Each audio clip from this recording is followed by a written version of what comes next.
नमस्कार दोस्तों, माँ संतोषी एजुकेशन आईएएस में आपका स्वागत है।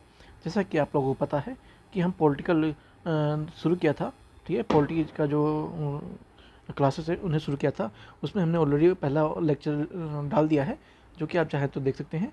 जो कि एनसीईआरटी सार संकलन है, ये सारे डाटा वहाँ से लिए गए हैं। और एनसीईआरटी सार संकलन का जो पहला लेक्चर है पॉलिटिकल का, ऑलरेडी चैनल पे अपलोड है, आप चाहें तो जाकर देख सकते हैं। मैं आपको पहले 1 मिनट लेके मैं आपको थोड़ा दिखा देता हूँ कि आपके लिए कैसे कैसे बनाए गए हैं, ताकि आपको आसानी हो। देख सकते हैं कितने अच्छे से हमने चीज़ों को इसमें डाला है, और कुछ चित्र भी डाले हैं ताकि आपको समझने में आसानी हो, ठीक है। और अगर आप इसको पीडीएफ चाहिए तो पीडीएफ के लिए आप टेलीग्राम ग्रुप पर ज्वाइन कर सकते हैं, जिसका लिंक आपको डिस्क्रिप्शन में मिल जाएगा, ठीक है। तो आज हम ये सब करने वाले हैं, ठीक है। और प्लीज़ अगर आप चैनल पर नए हैं तो सब्सक्राइब जरूर कर लीजिए माँ संतोषी एजुकेशन आईएएस को, और बेल आइकन को प्रेस जरूर कीजिए, ठीक है दोस्तों। तो प्लीज़ शेयर कर दीजिए जिनको ज़रूरत है इसकी, ठीक है। चलिए हम शुरू करते हैं बिना टाइम गवाए हुए। तो हमने ये देखा था कि संविधान को कैसे निर्मित हुआ, और मतलब निर्मित नहीं देखा था हमने, मतलब संविधान का जो शुरू जो सारे एक्ट थे उनको हमने देखे।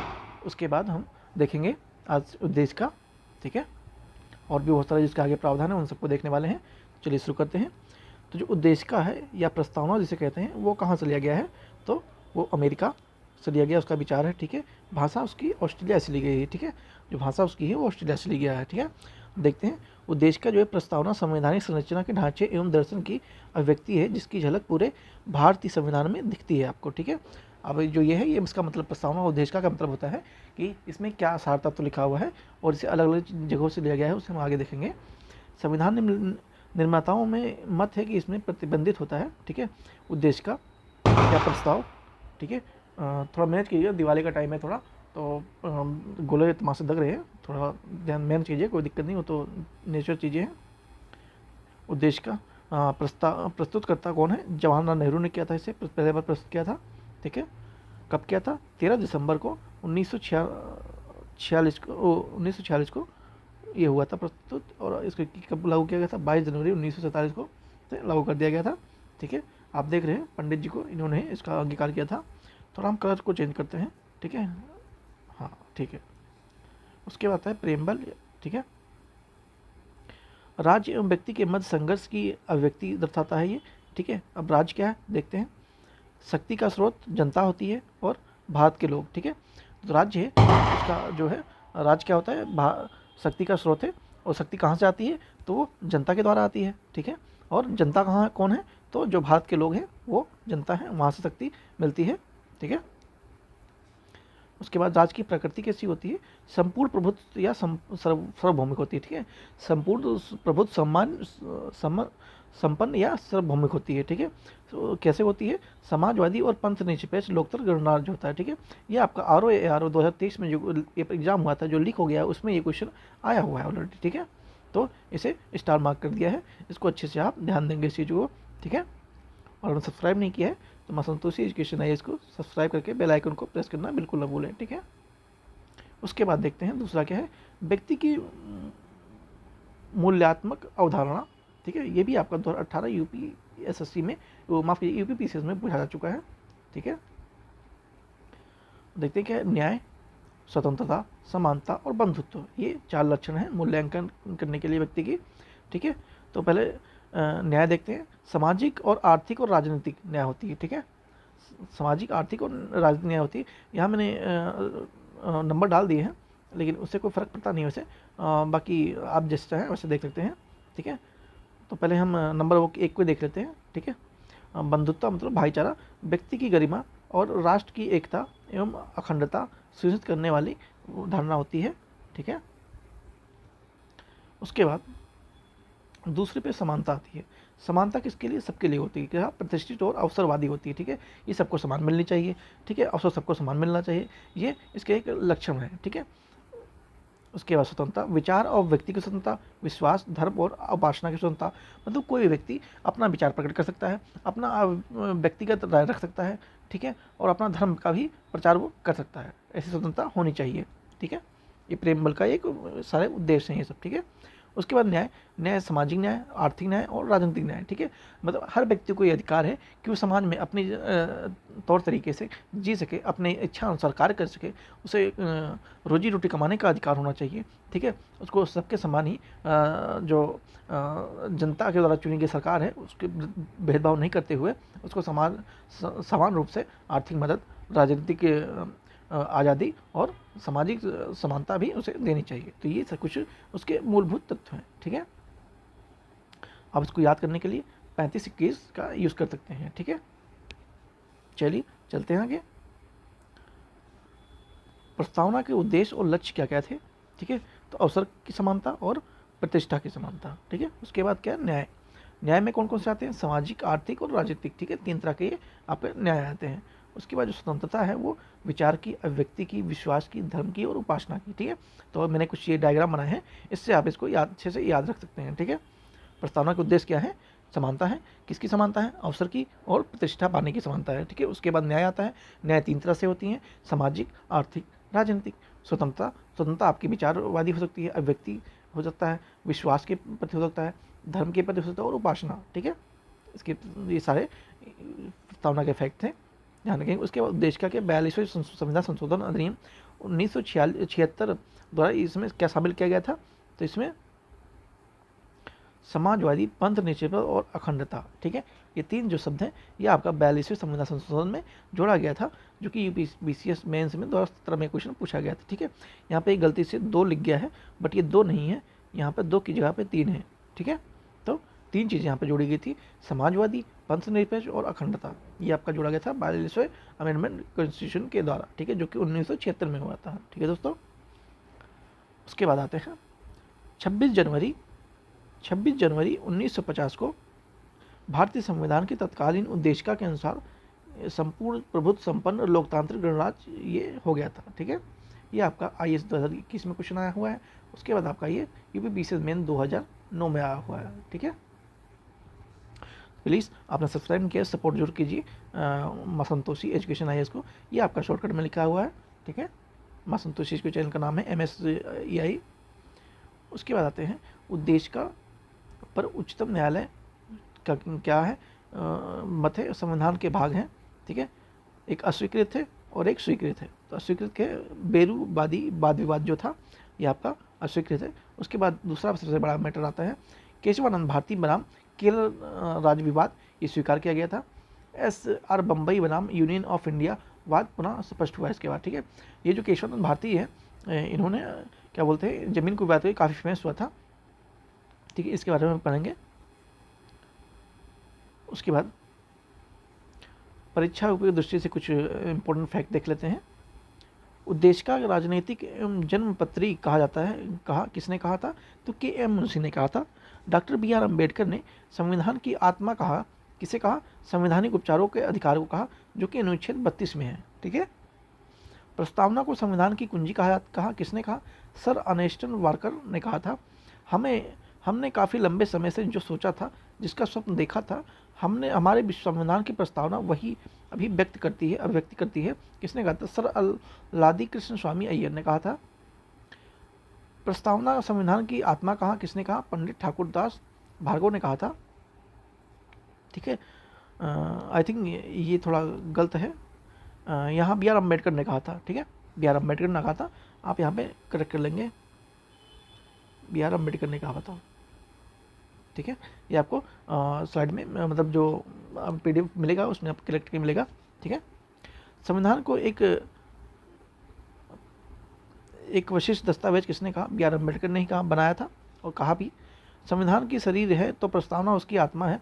प्रस्तावना आधारित है तो संविधान उन पर ठंडी अदालिका है, तो किसने कहा था? सुभाष कश्यप का कथन है ये। ठीक है, बाकी इतना कोई इंपॉर्टेंट सारे है नहीं, बट मैंने आपकी जानकारी के लिए लिख दिया। इसमें 2 ही 3 इंपॉर्टेंट है, वो आप ध्यान रखेंगे। जैसे कौन से?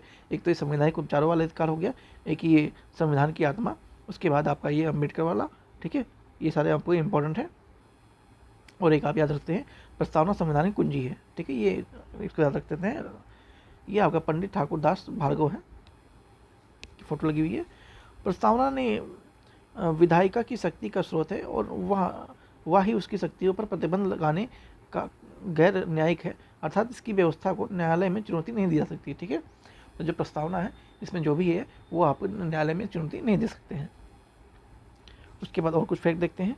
हम भारत के लोग भारत को एक संपूर्ण प्रभुत्व संपन्न समाजवादी पंथ निष्पक्ष लोकतांत्रिक गणराज्य बनाने तथा उसके समान नागरिकों को सामाजिक, आर्थिक, राजनीतिक न्याय, विचार, अभिव्यक्ति, विश्वास, धर्म, उपासना की स्वतंत्रता और प्रतिष्ठा, अवसर की समानता प्राप्त करने के लिए तथा उन पर व्यक्ति की गरिमा और राष्ट्र की एकता और अखंडता सुनिश्चित करने वाली बंधुत्व को बढ़ाने के लिए दृढ़ संकल्प होकर अपनी संविधान सभा में बंधुत्व बढ़ाने के लिए, हाँ ये हो गया था। आज तारीख 26 नवंबर, ये आपका वो प्रस्तावना है। ठीक है, उद्देश्य का जो है वो आपकी है 26 नवंबर 1949 ईस्वी में मित मार्गशीर्ष शुक्ल पक्ष, मतलब ये मतलब वही है जो देश का लिखा हुआ वो आप है, आप पढ़ सकते हैं। ठीक है, जनरली आपको किसी भी बुक में मिल जाएगा ये। उसके बाद आते हैं प्रस्तावना। ये अभी हमने ऊपर देखा था जो केशवानंद भारती ये सब जो मैटर था उसको हम भी विस्तार से देखेंगे। प्रस्तावना संविधान निर्माताओं के मस्तिष्क की कुंजी है ये। ठीक है, बंधु अर्थी शब्दावली व अनुच्छेदों के समझने एवं सहायक है, परंतु प्रस्तावना संविधान का भाग नहीं है। ठीक है, ये इंपॉर्टेंट है, ध्यान रखेंगे। ये कई बार क्वेश्चन में मतलब पेपरों में आ जाता है कि क्या जो प्रस्तावना या संविधान या क्या है वो संविधान का भाग है, तो ये आपका संविधान का भाग नहीं है। ठीक है, ये आप देख सकते हैं यहाँ पर, ये केशवानंद भारती जी हैं। ठीक है, उनकी फ़ोटो लगाई हुई है। ये काफ़ी फेमस मैटर है, ये आपको पता होना चाहिए। अगर आप पॉलिटिकल पढ़ रहे हैं, ये नहीं पता तो आपको मान लीजिए कुछ नहीं पता। केशवानंद भारती वाद 1973, प्रस्तावना संविधान का भाग है। MS बम्बई वाद 1994, प्रस्तावना संविधान का भाग है। पंथ निरपेक्ष संविधान का मूल लक्षण भी है। ठीक है, उसके बाद जो भारतीय जीवन बीमा वाद 1945, प्रस्तावना संविधान का अखंड भाग है। विधायिका की शक्ति का स्रोत नहीं है, विधायिका की शक्ति पर प्रतिबंध भी नहीं है, यह गैर न्यायिक है और न्यायालय द्वारा परिवर्तनीय भी नहीं है। ठीक है, जो प्रस्तावना है ये आपका मतलब न्यायालय में चुनौती नहीं दे सकती इसकी। ठीक है, उसके बाद कुछ अनुसूचियाँ और उनके विषय। ठीक है, पहली अनुसूची में राज्य और संघ का राज्य क्षेत्र बताया गया। दूसरी अनुसूची में आपका जो भारतीय संघ और पदाधिकारियों के जो मिलने वाले वेतन भत्ते हैं उनका उसमें वर्णन किया गया। जैसे राष्ट्रपति हो गया, पदाधिकारी हैं और रही हैं, उनके पेंशन और वेतन भत्ते की बात है। और तीसरी अनुसूची में शपथ और प्रतिष्ठा के प्रारूप उसमें रखे गए हैं। चौथी अनुसूची में आपका राज्यसभा के स्थानों का आवंटन किया गया है। पांचवी सूची में अनुसूचित क्षेत्र और अनुसूचित जनजातियों के प्रशासन के नियंत्रण के बारे में उसमें उपबंध दिए गए हैं। छठी में आपका असम, मेघालय, त्रिपुरा और मिजोरम राज्यों को जनजातीय जो क्षेत्र है उनके बारे में प्रशासन को इस उपबंध में बताया गया है। उसके बाद सातवीं अनुसूची में संघ सूची, राज्य सूची, समवर्ती सूची, केंद्र एवं राज्यों के बीच मध्य की शक्ति का विभाजन किया गया है। आठवीं अनुसूची में भाषाएं कौन का दिया गया है। नौवीं अनुसूची में प्रथम संविधान संशोधन 1951 में होता है। विशिष्ट अधिनियमों और विनिमयों के विधि मान्यकरण होता है इसमें। 10वीं अनुसूची में अगर 42वां संविधान संशोधन हुआ 1985 में, इसमें जो दल बदल कानून है उसके आधार पर इसके बारे में उपबंध दिए गए हैं। ठीक है, उसमें तो उसके डिटेल दे रखी है कि कई बार क्या होता है कि जो नेता लोग होते हैं वो एक बार इलेक्शन जीतने के बाद वो एक पार्टी से दूसरी पार्टी में उनका पलायन हो जाता है, इससे काफ़ी दिक्कत आ जाती है। तो इस वजह से कानून बनाया गया था। 11वीं अनुसूची में 73 संविधान संशोधन 1942 में होता है। पंचायत संबंधित में प्रावधान दिया गया है। और 12वीं में जो कि 1974 में होता है, मतलब 12वीं अनुसूची 74 संविधान संशोधन है जो कि 1992 में होता है। नगर पालिकाओं से संबंधित इसमें उपबंध कुछ दिए गए हैं। ठीक है, अब रही बात केशवानंद भारती की।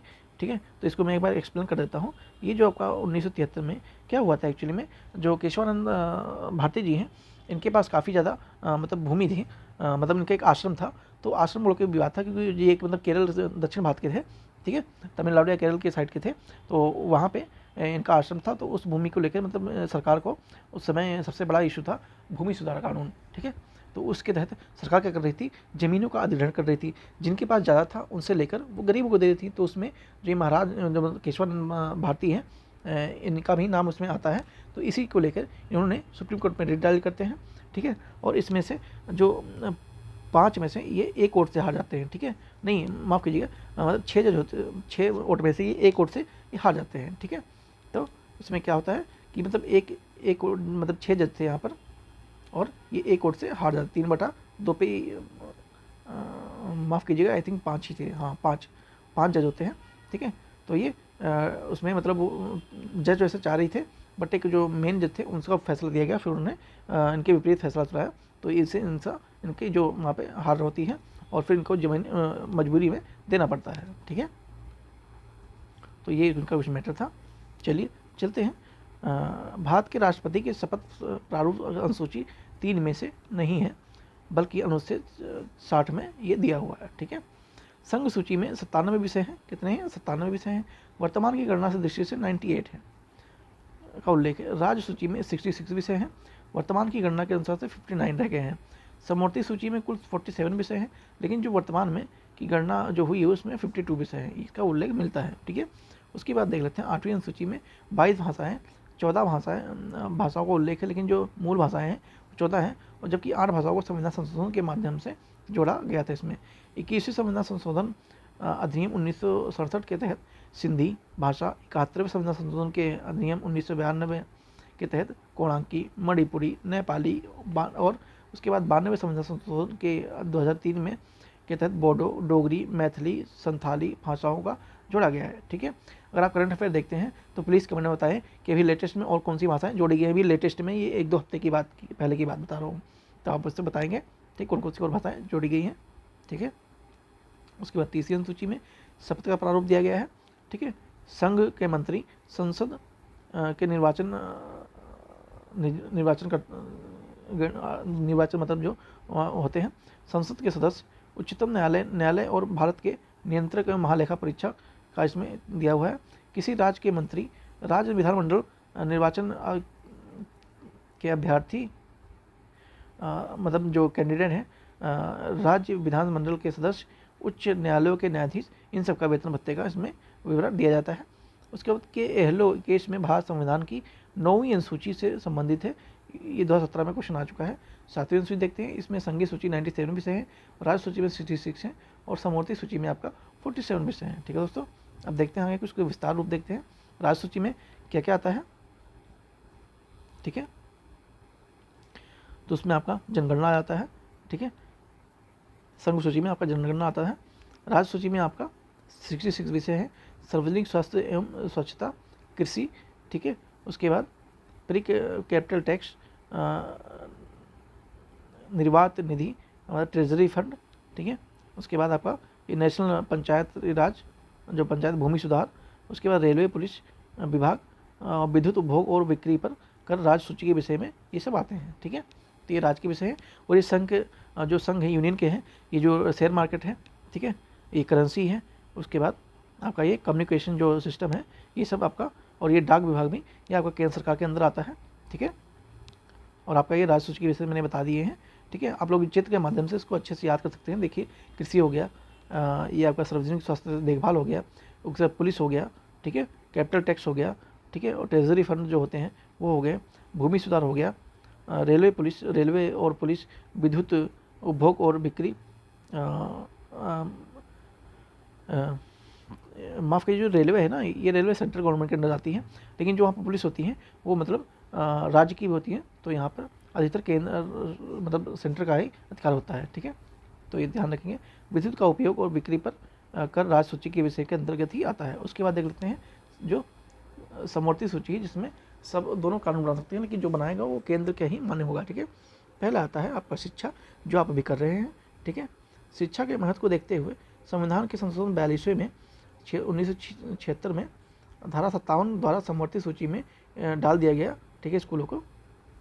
दूसरा क्या है, जनसंख्या नियंत्रण एवं परिवार नियोजन, ये भी आपका सेंट्रल गवर्नमेंट के अंदर आता है। उसके बाद तीसरे नंबर पे आपका जो वन क्षेत्र है, ये आपका सेंट्रल गवर्नमेंट के अंदर आता है।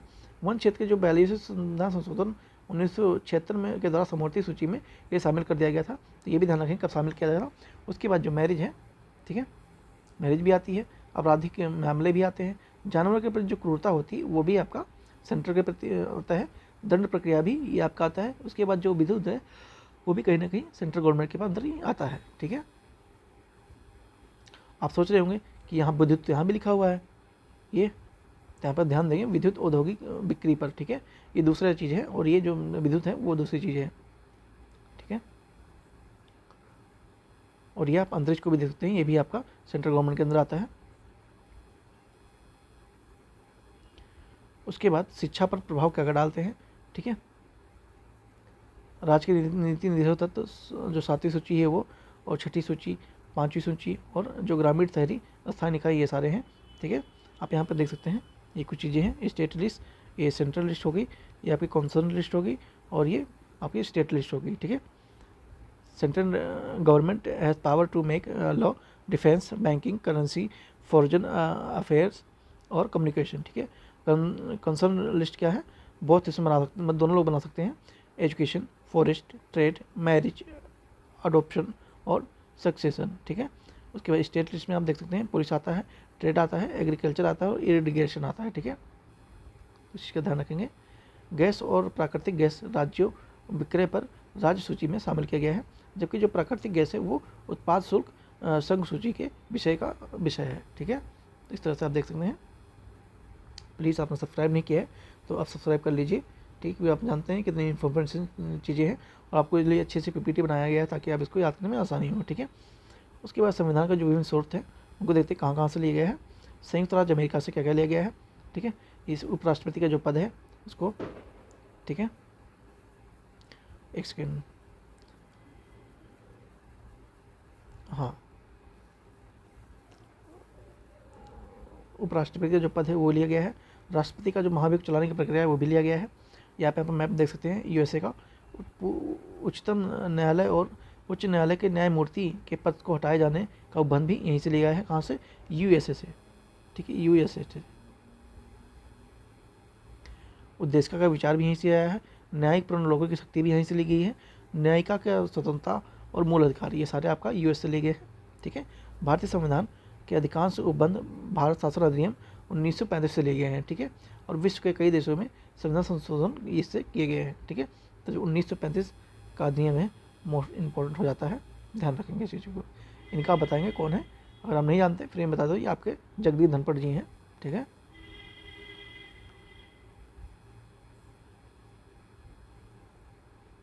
और आप क्लियर करेंगे कि कौन है, जगदीप धनखड़ है कोई और है, ठीक है। ऑस्ट्रेलिया से क्या क्या लिया गया है, समवर्ती सूची की व्यवस्था ली गई है। व्यापार, वाणिज्यिक और समागम की स्वतंत्रता ली गई है, यहाँ लिया गया, यहाँ से, कहाँ से, ऑस्ट्रेलिया से। उद्देशिका की भाषा भी ली गई है। संसद में दोनों सदनों की संयुक्त बैठक भी कहाँ से लिया गया है, तो ये ऑस्ट्रेलिया से लिया गया है, ठीक है दोस्तों।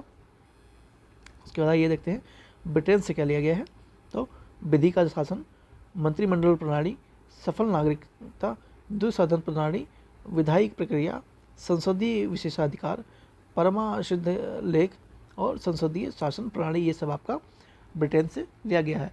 बीपीएससी में 2022 में क्वेश्चन आ चुका है ऑलरेडी, ठीक है। विधि का शासन कहाँ से लिया गया था, क्वेश्चन आ चुका है, आप चाहे तो आगे पीवाई को चेक कर सकते हैं। कुछ नोट करने की चीज़ें हैं, क्या है, equal protection of the law की अवधारणा अमेरिका संविधान संशोधन से लिया गया है, ठीक है। ये चीज़ ये ध्यान रखेंगे। रूस से क्या लिया गया है, मेन मोस्ट इम्पोर्टेंट, रशिया तो इस समय बहुत इंपॉर्टेंट है, आप लोग जानते हैं। मोदी जी अभी इस समय कजान में के दौरे पे हैं, ठीक है। बहुत सारे रिफॉर्म्स हो रहे हैं और बहुत सारे ग्राउंड लेवल पे देखने को मिल रहे हैं। पहले रूस क्या था, सोवियत संघ था, ठीक है। मूल कर्तव्य लिया गया है। उसके प्रस्तावना के कुछ शब्द लिए गए जैसे सामाजिक, आर्थिक और राजनीतिक न्याय के आदर्श से ये तीनों, ठीक है। तो इन्हें कहाँ से लिया गया है, इन्हें रशिया से लिया गया है। उसके बाद सशक्त केंद्र और समय साहसी व्यवस्था, कनाडा से क्या ये लिया गया है, ठीक है, ये आपका आ चुका है ऑलरेडी। उसके बाद जो अंतरिम शक्ति है केंद्र में निहित होगी, जो मतलब आखिरी फैसला है केंद्र के हाथ में होगा, जो केंद्र कहेगा वही होगा, ये भी आपका कनाडा से लिया गया है। केंद्र द्वारा राज्यपालों की नियुक्ति भी कनाडा से हुई है, मतलब हुई नहीं है, मतलब लिया गया है, ये प्रावधान लिया गया है, ठीक है। उच्चतम न्यायालयों की परामर्शी न्याय निर्णय भी ये भी वहीं से लिया गया है। राष्ट्रपति द्वारा विचारण राज्यपाल के द्वारा विधेयक को सुरक्षित रखा जाना है, ये आपका 2006 में क्वेश्चन आ चुका है। आयरलैंड से प्रमुख क्या लिया गया है, राष्ट्रपति की निर्वाचन प्रति, राज्य द्वारा कुछ सदस्यों का नामांकन, राज्य की नीति निश्चित, तो ये सब आपके आयरलैंड से लिया गया है, ठीक है। तो डीपीएसपी कहाँ से लिया गया है, आयरलैंड से लिया गया है, ठीक है। ध्यान देंगे इस चीज़ को। DPSP जापान से क्या लिया गया है, ये मैप है जापान का। विधि द्वारा प्रस्थान स्थापित प्रक्रिया, ये आपका जापान से लिया गया है। ये आपका प्रमुख है, मतलब और भी ले गए, लेकिन जो प्रमुख है वही लिखा हुआ है यहाँ पर। दक्षिण अफ्रीका और का संविधान से क्या क्या लिया गया है, राज्यसभा के सदस्यों का निर्वाचन, संविधान में संशोधन की प्रक्रिया, ये सब लिया गया है। फ्रांस से क्या क्या हुआ है, प्रस्तावना में स्वतंत्रता, समानता और बंधुत्व का आदर्श जो है वो आपका फ्रांस से ही आया है, तब लिया गया है। अगर आप एक क्वेश्चन आता है कि जो भारतीय संविधान है वो भिखमंगा संविधान कैसे क्यों कहलाता है, तो आप उसमें ये सारे जो फैक्ट्स और डाटा आए हैं उनको आप प्रेजेंट करके और अपने आंसर को बेहतरीन बना सकते हैं। ठीक है, कुछ प्रश्न पूछे जाते देखते हैं। भारतीय संविधान की व्यवस्था सर्वोच्च है कहाँ, संविधान की। भारतीय संविधान में आपात उपबंध लिया गया है जर्मनी के वाइपर वीमर से, संविधान से। ठीक है, राष्ट्रपति की विचार राज्यपाल द्वारा विधेयक सुरक्षित रखने के लिए उपबंध कहाँ से लिया गया है, तो कनाडा से लिया गया, हमने अभी ऊपर देखा। विश्व की प्रथम लिखित संविधान कौन सा है, संयुक्त राज्य अमेरिका है। ठीक है, न्यायिक लोक शक्ति की अवधारणा भारत और USA में होती है। ठीक है, उसके बाद आइए संविधान के निर्वाचन के लिए उच्चतम न्यायालय की व्यवस्था में अमेरिकी और भारत के समान रूप हैं। ठीक है, समिति और अध्यक्ष कौन कौन थे, जो पेन चेंज कर लेते हैं वरना कलर मिक्स हो जाएगा तो आपको पता नहीं लगेगा। ठीक है, तो आप देख सकते हैं यहाँ पर पंडित जवाहरलाल नेहरू जी हैं। ये कोई समिति कौन सी इनके पास थी, संघीय संविधान समिति, संघीय शक्तियों के संबंध में समिति, तो ये आपका पंडित जवाहरलाल नेहरू के पास थी। दूसरे नंबर पर आते हैं राजेंद्र प्रसाद। ठीक है, प्रक्रिया विषयक नियमों में समिति rule of producer of committee. ठीक है, संचालन समिति भी इनके अंदर आती थी। उसके बाद राष्ट्रीय ध्वज संबंधित जो कार्य हैं समिति है वो भी इनके अंदर आती थी। तो ये राजेंद्र प्रसाद जी हैं, फोटो में आप देख सकते हैं। उसके बाद आते हैं प्रारूप समिति, जो कि आप इनको कौन नहीं जानता, BR अम्बेडकर जी हैं। गठन कब होता है, 1947 अगस्त को, 19 नहीं मतलब 29 अगस्त 1947 को। ठीक है, BR अम्बेडकर की अध्यक्षता में कौन करता है, N गोपाल स्वामी अय्यर। ठीक है, उसके बाद दूसरे नंबर पर अलादि कृष्ण स्वामी अय्यर, KM मुंशी, मोहम्मद सादुल्ला, DP खेलान। इनके प्रमुख मृत्यु के बाद टी कृष्णाचारी, BL मित्र इनके स्थान पर MS माधव राव करते हैं। ठीक है, उसके बाद मौलिक अधिकारों और अल्पसंख्यकों एवं जनजातीय आपूर्ति संबंधी सलाहकार समिति किसके पास थी, तो वल्लभ भाई पटेल के पास थी। ठीक है, 31 अक्टूबर को क्या मनाया जाता है, राष्ट्रीय एकता दिवस, इन्हीं के नाम पर मनाया जाता है। दूसरा कौन सा, प्रांतीय संविधान समिति। ठीक है, इन्हीं के अंदर में थी। उसके बाद आता है JB कृपलानी, ये आपका अधिकार समिति इनके अंदर आता है। JB कृपलानी, ये आपका फोटो देख सकते हैं। उसके बाद HC मुखर्जी, अल्पसंख्यक उप समिति इनके अंदर आता है। उसके बाद B पट्टी सीतारमैया, इनके अंदर सदन जो हाउस समिति है वो आता है। गोपीनाथ बारदोलाई, इनके अंदर क्या आता है, पूर्वोत्तर सीमांत जनजाति क्षेत्रों और असम के अपवर्जित क्षेत्र में संबंधित उप समिति आती है। उसके बाद जो कार्य संचालन समिति किसके अंदर आती है, KM मुंशी के अंदर आती है। ठीक है, तो ये आपका कुछ पॉलिटिकल का वो चीज़ें थी। अगर आपने सब्सक्राइब नहीं किया है तो प्लीज़ सब्सक्राइब जरूर कर लीजिए माँ संतोषी एजुकेशन IAS को, और टेलीग्राम से जुड़ के आप PDF प्राप्त कर सकते हैं। ठीक है, तो आपका ये पॉलिटिकल लेक्चर खत्म होता है यहाँ, और हम आगे नेक्स्ट वीडियो में करेंगे। ठीक है दोस्तों, तो मिलते हैं नेक्स्ट वीडियो में। आई होप आपको वीडियो अच्छी लगी हो तो कृपया आप सब्सक्राइब करके बेल आइकन को प्रेस कर सकते हैं, कमेंट में राय दे सकते हैं, और टेलीग्राम से जुड़ के आप ये PDF प्राप्त कर सकते हैं। ठीक है, तो मिलते हैं नेक्स्ट वीडियो में। Thank you so much.